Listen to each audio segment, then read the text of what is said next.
आर्थिक व राजनैतिक न्याय, विचार, अभिव्यक्ति, विश्वास, श्रद्धा व उपासना त्यांचे स्वातंत्र्य,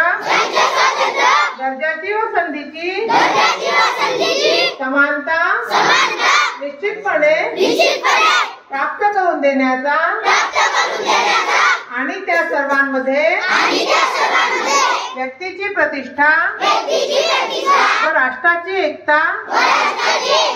आणि एकात्मता यांचे आश्वासन देणारी बंधुता प्रवर्धित करण्याचा संकल्पपूर्वक निर्धार करून आमच्या संविधान सभेत आज दिनांक 26 नोव्हेंबर 1949 रोजी याद्वारे हे संविधान अंगीकृत आणि अधिनियमित करून स्वतः अर्पण करीत आहोत।